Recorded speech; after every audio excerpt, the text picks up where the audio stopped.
Good morning. I haven't read a poem for quite some time. I've read you a couple of short stories.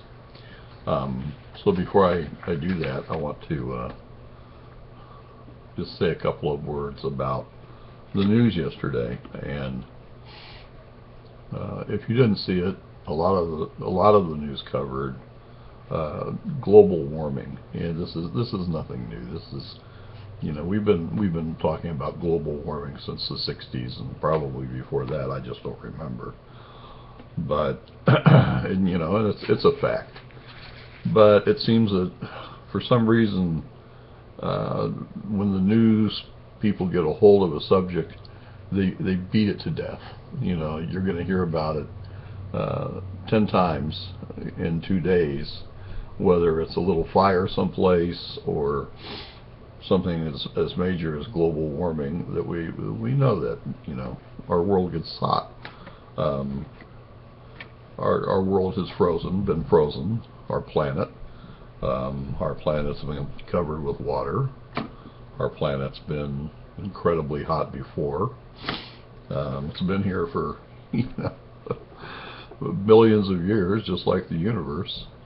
And every once in a while, Mother Nature decides she needs to clean herself off, and boosh, all life, majority of life, disappears, and then sooner or later it kind of creeps back in. But be that as it may, it's something that we shouldn't have to worry about, and something that we shouldn't have to be, pelted with daily by the news and the government. We know there's global warming. We know what the causes of most global warming are, and yet they still exist. Look at China. I mean, the amount of pollution they put in the air, the depletion of the ozone layer. This is what causes global warming in the first place. And the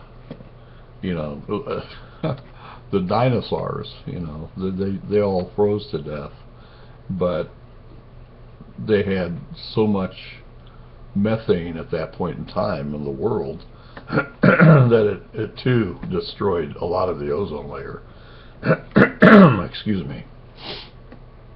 So there's not a lot you can do about any of it. I know that they try to make you feel good and say, oh, we're going to cut down the emissions of our cars and things, but basically it's not us, it's Mother Nature, and it's just not going to happen tomorrow. It's going to happen someday, and you may be alive, or your great grandchildren may be alive, and it's going to get hot, and it's getting hotter slowly over the years. We've noticed that, but we've also noticed that we still have winters that are long sometimes, and falling all the way into May.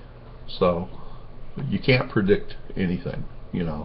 Man thinks he can, but we can't. Life goes on. No matter what we do to try to stop it, we will continue.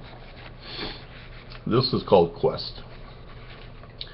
In this day of my beginning, I start my quest of who I am. From some desert dry and hot, or landed on some frozen wasteland, life here is strange enough.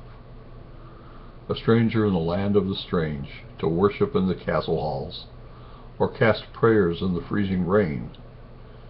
Do I look high to the moon, bright and shining in her sky? Or do I ask the burning sun my only question, why? Answers leave me deaf and mute, others blind my heart and soul. No one speaks the words I need, for no one knows the words I know. I leave this quest in inner darkness, the bliss of all unknown things. Deep below, in the cave of rivers, I'm the one who hears the songs they sing. I hope you like that. It's from one of my books called Esmer and Other Journeys in Poetry.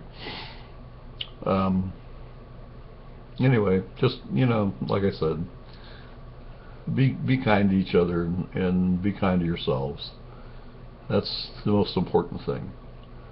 Whether or not this planet lasts another million years or another 10 years, it's really not real relevant. we all head for the same destination. And whether you believe it or not, we continue.